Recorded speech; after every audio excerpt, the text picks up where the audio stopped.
Hi, everyone. Welcome back to Getting to Know You. Happy Easter. We had a little break for Holy Week so that people could, kind of venture into the spirit of that week. But we are back. I'm excited to have our guest today, Steve Blaha. Steve is a campus minister at Marquette University, and I work with him there a little bit. But also we have a past because I used to be campus minister at Cardinal Stritch.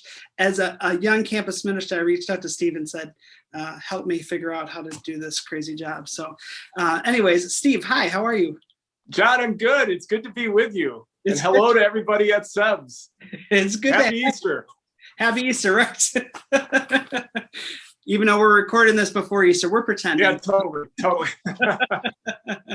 How are you doing today? I'm doing great, John. It's a beautiful day today. It's so great that the sun is out more and we're able to get outside and just enjoy ourselves and breathe. I love hiking. I love walking. So this is good for the soul. It's a great day. Where's your go-to? Where are your go-to places for hiking and stuff? Ideally, I love northern Wisconsin. Like I like to really get out of town to go hiking and just get lost in the forest. But I'll take anywhere, like literally the street in front of me. I can turn into a outdoorsy image in my head. Yeah, I am not outdoorsy. I'm what you call indoorsy, but I keep trying to push myself. Where Lisa and I keep trying to we keep trying to go to different national parks just to push ourselves. Right. Because my natural habitat is the couch in front of the TV. So, do you have a favorite national park, John? We went to 2 years ago. We went to the Rocky Mountain National Park. It was awesome. Oh, wow. Yeah. And then this summer, we thought a COVID-safe kind of venture would be to go. We're going to drive out to Yellowstone, so we're going to do that this summer. That is awesome. Yeah. Love Yellowstone. If you get a chance, stop at Wall Drug. My wife will be thrilled that you did that. Why? Why Wall Drug? It's a great tourist spot. Oh, yeah. You get some good bison burgers. The donuts are incredible. It's a wonderful respite in the middle of South Dakota.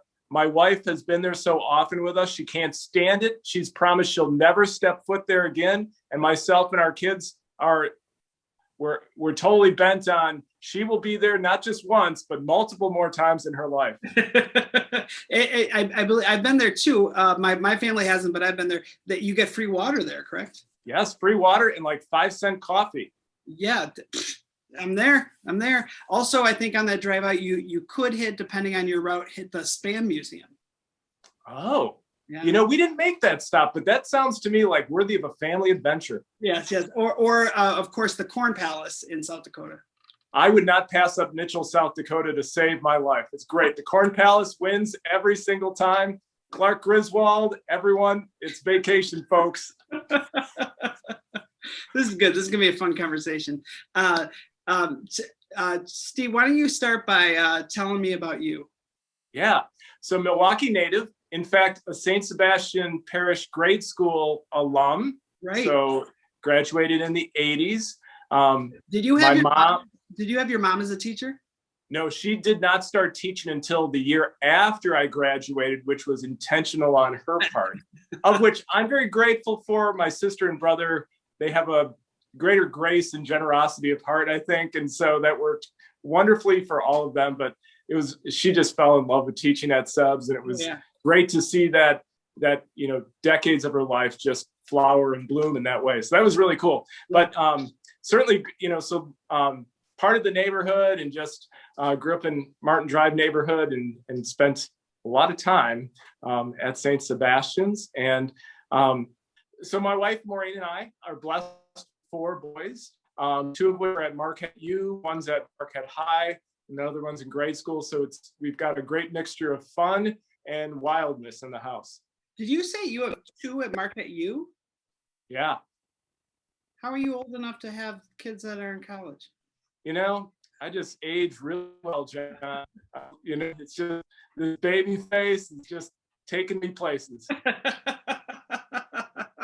That's fantastic because you don't look a day over 17. No, I don't. And it's going to be great in my 60s because I'll be like, yep, 18 looks good again. So that's good. So, okay. So 2 in college and tell me again, because I got fumbled by that. Yes. So four, two in college, one in high school, one in grade school.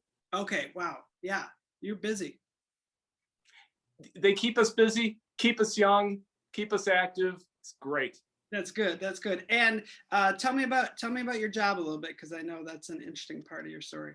Yeah, so I'm a campus minister at Marquette. I've just loved being serving the campus community for a number of years. I work directly with our students, which direct ministry to me is just where my passion is. I love walking with folks in whatever, age demographic, wherever they find themselves in life. And it's a wonderful gift from God. So our students from first years to seniors, I work with them I do the sacramental preparation, so the rite of Christian initiation of adults.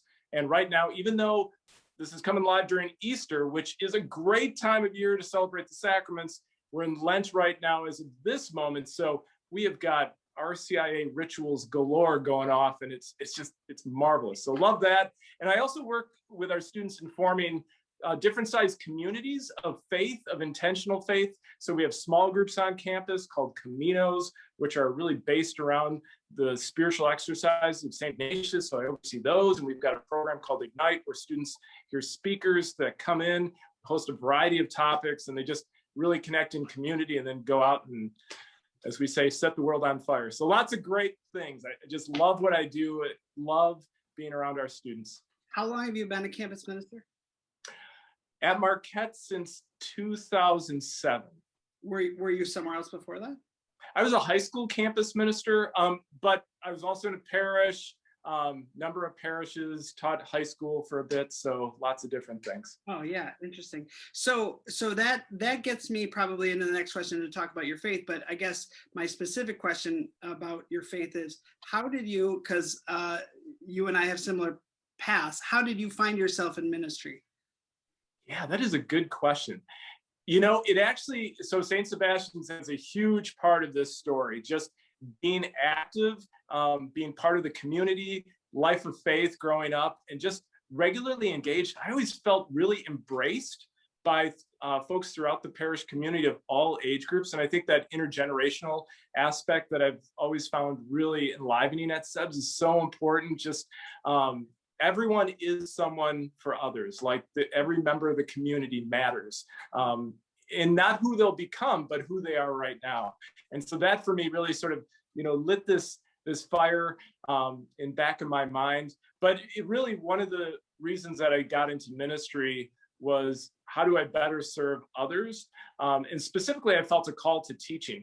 Loved high school theology. And so I was like, I really want to become a high school theology teacher. And Bob Pauley, who is a St. Sebs parishioner, actually talk about major influence. So Bob was my freshman high school theology teacher, first semester, and the light just went on big time. Wait, so really? Bob's been a great mentor and friend throughout the years. I didn't know that. That's fantastic. Bob and I know Bob from Sebs, but we also worked at Lumen Christi together for a little bit of time. So he's a great guy and still doing campus ministry. Yep. Yeah. Wait, I wanted to ask about, I just wanted to say, when I think about my own ministry, I always kind of joke with people. I'm like, I have actively been trying to get out of ministry most of my adult life. I keep getting called back in. Yeah, they keep bringing me back in. But I think that's just how it works, right? You just keep responding to a call. If you're open to that, that's where you find yourself. Yeah, and just sort of see where the Spirit leads. Things are always dynamic and changing. And so where are needs at? How is God inviting us anew today? And our world is a world in need. And also, it's a great space to be able to use your talents fully. And I just like learning too. Like so many people day in and day out shape and form me too. So it's my students, they definitely teach me a lot every single day. Yeah. It's definitely a mutuality there for sure. Mm-hmm. Can you articulate kind of what your personal faith is? Yeah, I've really just over the years, Ignatian spirituality has really resonated with me. That may sound sort of stereotypical or candid in that I work at a Jesuit university, but I didn't go like Marquette. I went under Marquette graduate. And that was the first time I had encountered Ignatian spirituality. Just that approach that God is active in each of our lives, every moment of every day, if we just pay attention to it and listen with our hearts to God's call, that just lined up what I felt like my whole life was about, or how God was actually active in my life prior to even having that language set. So that for me is a really important piece. But I really, and I'm going to use another Jesuit canned line, but it really for me is really pretty crucial. It's just, a faith that does justice. How I'm always trying to figure out how can, in John Lewis's words, get into good trouble today. And I think that that's a bar that I have a long way to go to even come even within the same solar system of. Yeah, well, you named a pretty incredible person there. I thank you for talking about the Ignatian spirituality, because it's something because with my teaching I'm learning a lot about, but it's new. It's new to me. I'm a Franciscan at heart. If you have a if you have a Ignatian heart, I have a Franciscan heart. But I think those two go together so well in their the positive perception of the human being and finding God in all things and all that. The thing that I've been really what's resonated with me is that first principle where you stop wishing for whatever, you stop wishing for your ideal, and you realize that God is in whatever you are dealing with. So as it goes, don't wish for health over illness, don't wish for wealth over poverty, don't wish for long life over short life, because it might be in your suffering that you can experience God the most. Yeah, the failure over success part that's one of the trickiest things, because every time I pray that I'm like, yeah, I would sort of prefer success. Yeah, right. The failure part's not Yeah. something I really want to line up for, but it's a beautifully humbling thing that we're never alone. But it's also comforting in your failure. Like whenever you struggle, it takes the pressure off, saying like, well, I got to find a way to fix this right now. I can find God where I am, and maybe I can find God even better in where I am now. Yeah, big time. Can you talk about like your just a little bit more about, you talked about like you love walking in relationship with your students. Like talk about what that experience has been like a little bit. I'm putting you on the spot, but yeah, no,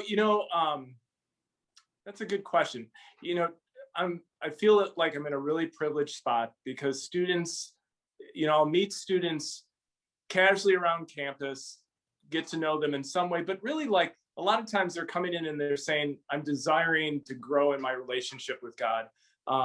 And that's a really powerful place to be in front of, another adult who's like, I desire more in my life, in my relationship with God. And so wherever that conversation goes, it just opens, in my mind, like, yeah, like it's really the presence of the sacred where it's heavily active and present. And I'm like, how am I nurturing this? How can I nurture this more in my own life? yeah. Just is really humbling. I would say, I also, those really challenging, hard moments of the cross when students are suffering or they've been marginalized, and to be with our students in those spaces and times, for me, where are the margins? Foot washing, Jesus washing the disciples' feet for me has been so long a metaphor, a paradigm, a guide in how should I be in the world. And so, where are those spaces that need, a presence, need some accompaniment, need support, or just listening and being with. And I would say, our LGBTQ community on campus, that's been a really grace spot for me over the years, and a challenging spot. Sometimes a really hard spot, sometimes a really joyous spot. Yeah, for sure. I love that word you use, accompaniment. That's something that Lisa and I have been talking a lot about. Just sometimes we're just called just to be with people, in wherever they are, and that's the best ministry we can do. But I think that's another, you touched on another part of ministry I think is so valuable, which is it is a privileged place in that we get to be with people in their happiest, but also their most vulnerable. And it always feels like a privilege, whenever someone invites you into their suffering, they don't have to, they can, right. They can put up their walls or their masks, and for some reason, the ability to have people that are available and willing to accompany someone hopefully if you do that right, people will open up. Yeah. There's a lot of responsibility in that too. There's a great deal of responsibility and trust and care and genuine compassion. Yeah. Yeah, for sure. Well, it sounds like that you are a huge blessing to the students of Marquette. I hope. I'll let them answer on that one. So, well, I've talked to some students that work with you, and they're pretty big fans. So, thanks, Jeff. Yeah, I hear the same about you, though. Like your classes, I love it when students are like, I have this professor. His last name is Metz, and I'm like, woohoo! So, that's good that they know my last name, because on papers I've gotten all sorts of Met or Mertz or. I'm like, if you're trying to get an A, you should get my name right. It's the little things, not asking for like, an apple or anything to put on the desk. Just get my name right. Yeah, puts you in the right ballpark. Let me ask you just a little bit more about Sebs. I see you as an usher at Sebs. How are you active at Sebs now? Yeah, so we're really newbies as a family in the Sebs community, like very, very newbies. And a number of months ago, Mike Kamensky was inviting folks to come and serve as ushers or hospitality ministers, lectors, to be part of the 10:30 a.m. Mass. And I just leaned over to my wife and I'm like, I totally want to do that. Like, that sounds awesome. Because I just love greeting people. Like, I just love that liminal space of being at a door, and I just want folks to feel welcome, and I love meeting new people, and just that it's such a fun space to be in. So I've really enjoyed serving as an usher. Dylan, Ambrose, and the crew are just wonderful folks, and it's a lot of fun, and you get to meet people. I unfortunately have had to take a number of weeks off because our RCI rituals on campus are like with the pandemic, and then also just sort of the timing. Sundays at 10:30 I'm on campus, and then we come to the 6 p.m. But it's been really cool. So I'm looking forward to now in the Easter season returning to that. Yes, right, because that's where we are, the Easter season. Right. But you're a natural usher too, because you have this infectious large smile that welcomes people in when you come in. So I think. But it's masked, so nobody sees it. That's true. They just see these eyes, and I'm like, roar, roar. Can you see my squinting eyes? I'm happy. Yep. Well, thanks for doing that. Thanks for saying yes to that call too. I think I've told you before, but there's a great Ray Romano episode about how an usher is really the best gig at Mass.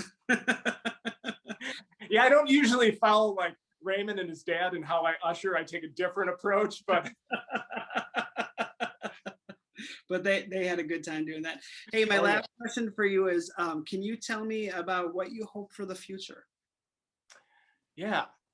Wow, that's a big horizon. I'm a couple of days away from my second vaccination. And so I'm really excited and hopeful to just keep up safety-wise, but also like just that this pandemic comes to a close. I'm looking forward to some days when can see family and friends a bit more close up and a bit more constantly. Really, that's a huge thing. I would say, just for our kids, really want to see them continue to grow and do well. Definitely on faith, like just want to see them continue to discover God anew in their lives and grow in faith. That to me is, as a parent, that's like the number one thing. I'm like, if I don't leave anything else, any other hint of being around, I really want you to have a good relationship with God, a strong relationship with God. So that's one of my hopes. And I love the anti-racism efforts at Sebs, and that's an area that I really would hope to be able to get into more. Sometimes it's hard to balance with my campus ministry schedule, but definitely that anti-racism work is so important. And lastly, I just want to get outside some more, do some camping, just go out and enjoy the beauty of the outdoors. That to me is looking forward to that. Maybe head out to Wall Drug. I would love to go to Wall Drug for donuts. And my wife, I wish she was in the house right now because she could hear it regardless of which room she would be in. She would definitely let us know her feelings on that one. But she's going again. Absolutely. Hey, Steve, this has been an absolute pleasure just to talk with you for a few minutes. Thanks for your infectious spirit and your example in ministry. And I echo all of the hopes you have. I do think we're heading the right direction, and more people are getting vaccinated, and more people are safe, right? And I also echo your hopes for that our kids all know a deep faith, which is what we are trying to do, both you and I in our ministries. And we also know that we are not in total control of that there are bigger things that are part of that process. So anyway. It's such a humbling part of being a parent, John. It's so humbling. But thanks, John. This was wonderful. Thanks for having me today. And just hello to everyone at St. Sebs. Just excited to be here. Awesome. Thanks so much, Steve. Blessings on your journey. And thanks again for the interview. Thanks, John. Thanks, everyone.